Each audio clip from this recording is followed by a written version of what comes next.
Hello class, my name is Velma Atieno and welcome to our English class of today. We're going to be continuing and we're going to be looking at oral narratives.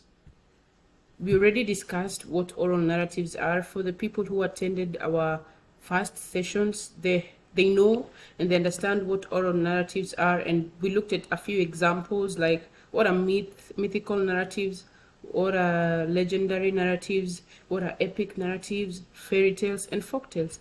So we're going to be continuing and understand more and give more examples, look at other types of oral narratives. So I just want us to remind ourselves, let us look at what is an oral narrative. So an oral narrative is a form of storytelling that is spoken rather than written. Like we said, oral narratives are stories that are being told to a generation or being told to people. They're not necessarily written down or jotted down. So it's a traditional way of passing down stories, histories, myths, legends, and cultural knowledge from one generation to the next within a society. Now, we have different societies, we have different communities. There's a way in which their past differs from each other. So this way of telling their stories to a new generation or to a group of people is what brings the idea of what an oral narrative is. It's basically a traditional way of passing down stories. The stories can be either myths, they can either be legend stories, they can be cultural knowledge that a generation has to know, a generation that is within that society. Oral narratives rely on the spoken word, vocal intonation, gestures, and sometimes even visual aids to convey a narrative. These narratives are an essential part of human culture and have been used for millennia to educate, entertain, and preserve heritage. Now, when you were passing down or when you're telling a story to a group of people, you can't just stand still and like talk to the people. No, when you're telling a story, we need to see your actions towards the story. We need to see you feel the story. We need to see you engage with the story. And what do I mean by engage with the story? When you're talking about a sad situation, we see you frown. We see a sad emotion drawn on your face. When the story is a happy one, or when you're talking about a happy event, we need to see you smile. We need to see your expression being clear of what you're talking about. Now, this is how oral narratives rely on spoken words, and they also rely on vocal intonation. What do I mean by vocal intonation? When you're trying to narrate a furious character or someone who is sad, or someone who is arguing, you will tend to raise your voice to like give or show more on how the person is feeling. Vocal intonation basically means pitching your voice either up and down depending on the emotion of the story or the current situation of the story. This is very important to like intonate your voice and like take it up or down depending on what you're talking about. You can't be talking about a sad event and you're smiling and shouting. No, people won't understand what you're saying. Now, you need to be good with your vocal intonation. Now, gestures actually are like using your hands. When you want to like talk about a group of people or a crowd, you use your hands to point out things. You use your hands to form some signs, right? So that people can follow what you're saying. But also you don't need to use a lot of gestures when you're talking. This will make the people confused, or it will like make them don't know what to follow. Do they follow your hands or follow what you're saying? And one important thing, what you're saying should be what your hands are saying too. You can't be moving your hands everywhere and you're talking very fast. No, people wouldn't follow, or people would find it hard to follow what you're trying to speak out. Now, these are important details that oral narratives rely on. So they sometimes use visual aids. This means like you have to use the facial expression. This is very important, and I've actually talked about this a few minutes ago. You need to show what your face is according to the emotion of the story. You have to rely on the story to like give the proper and the correct facial expression. We looked at types of oral narratives. We looked at the myths. We looked at the legends. We looked at folk tales, fairy tales, and epics. We also looked at the jokes and anecdotes, right?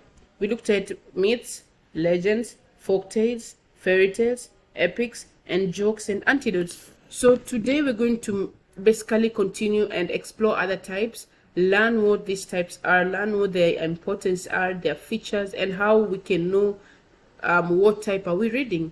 So let's dive deep into today's discussion.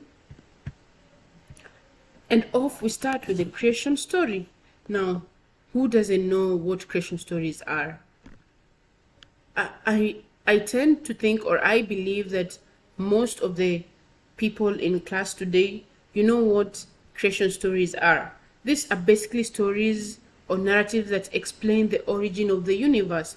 We've had different examples or different ways in which people believe in the creation stories. There's the Christian way, there's a Muslim way, a lot of ways that people tend to base their ideas or their beliefs in. So creation stories are basically narratives that explain the origin of the universe.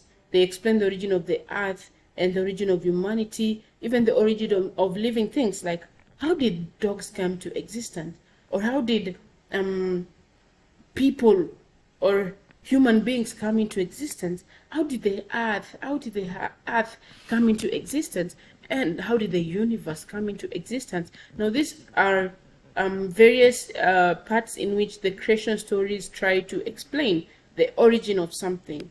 So these stories are often rooted in religious or cultural beliefs and offer explanations for the fundamental questions of existence. Now, this is a key point to note about creation stories. They measure their beliefs, or they're rooted in examples like the religious sector, the cultural beliefs, and they explain like the fundamental questions of existence.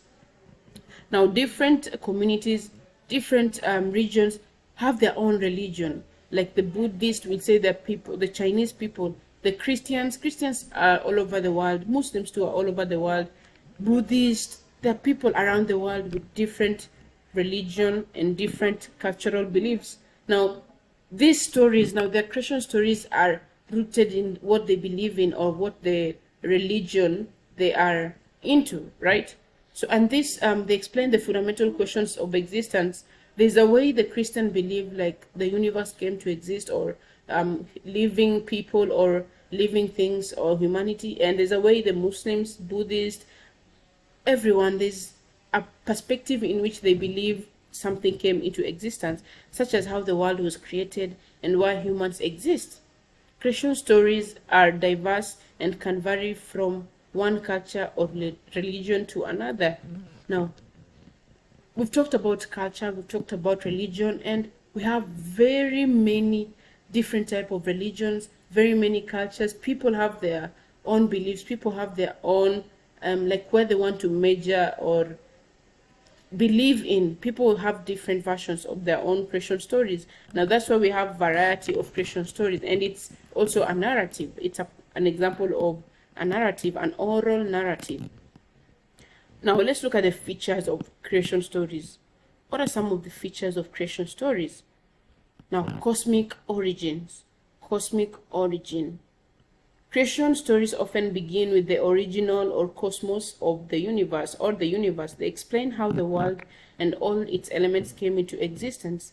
Now, one main feature or one feature that is basic with creation stories is that they explain cosmic origins. They begin with the origin or the cosmos or the universe. They talk about or explain how the world was formed or how the universe came into existence. So these are cosmic origin. Let's look at the next feature. Divine or supernatural elements. Divine or supernatural elements. So these narratives frequently involve gods, deities, or supernatural beings who play a central role in the creation process. Let me give an example of what the creation story from a Christian perspective. They believe in a supernatural being who is God himself, creator of the universe, and he has been there since the beginning. He created the day, night, the earthly bodies, the heavenly bodies, the sea, the plant, the earth, the moon, the stars, everything. So this it involves supernatural beings. When you look at the Muslims too, they have a supernatural being they believe in. Allah, for example, they believe he's the creator of the universe and such stuff. Now, every community or every religion, they have their own beliefs, or they have their own supernatural beings who they believe are their leaders or their people who they look up to. Now, they always have deities and gods, these creation stories. So Egyptians had their own gods, right? When you read or try to understand the culture or the religion of the Egyptians, you'll find that they had many gods who they worshipped.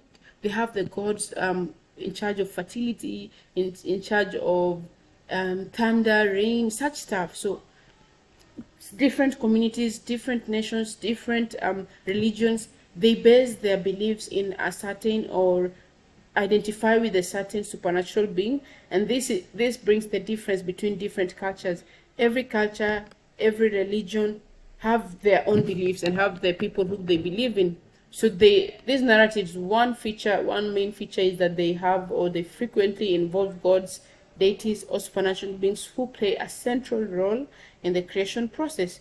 Now, when you even look at the Bible, God himself is the one who created. So Christians believe that God created the universe from scratch, from nothing. He created everything. And I believe other religions, other cultures also have a supernatural being who they see as a center of creation or play a crucial role in creating the earth or the universe.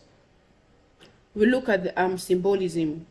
This is another feature of creation stories, symbolism. Creation stories may contain symbolic elements that represent deeper physiological.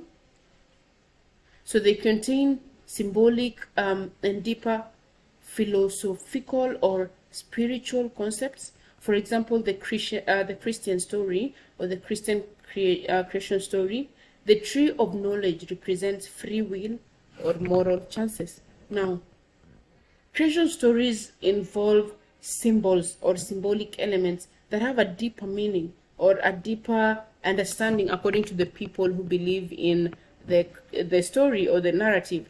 So, for example, we've given here a story of the Christian story, the tree of knowledge. This is, I'd give an example.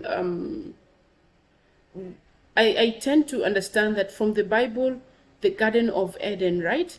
There was this tree that Adam and Eve were told not to eat the fruits from, and the tree was the tree of knowledge. Now, this tree of knowledge is symbolic, right? It represents free will and moral choices. So, class, today, before we even continue, just try look at your culture or your religion. Try look at your Christian story or what your culture believes in, and try assess some symbolic elements in your culture. Like, for example, when you're talking about this tree or this rock or this physical feature, what do the people tend to think that the symbolic or what is the symbolic explanation of the rock or the feature? So this would be a fun thing to do when you try to find out what your creation story believes in and some elements or some specific deeper concepts that your culture believes in. Now, these are the types of features or the examples of features. We talked about the cosmic origins, we've talked about divine or supernatural elements, and now we've looked at the symbolic or symbolism, which is elements that represent spiritual concepts. Let's move on and look at the importance of creation stories. What are the importance of creation stories? Cultural and religious significance. Now, creation stories are central to the beliefs, systems, and religious practices of many cultures and faiths. They provide a framework for understanding the divine and the purpose of life. Now, creation stories, they're the central system in which religious practices and many cultures have their faith or build their faith in. So they provide a framework for understanding the divine and the purpose of life. Why do you live, or what do you believe in? What is the reason for your existence, or what do you tend to believe in as a culture?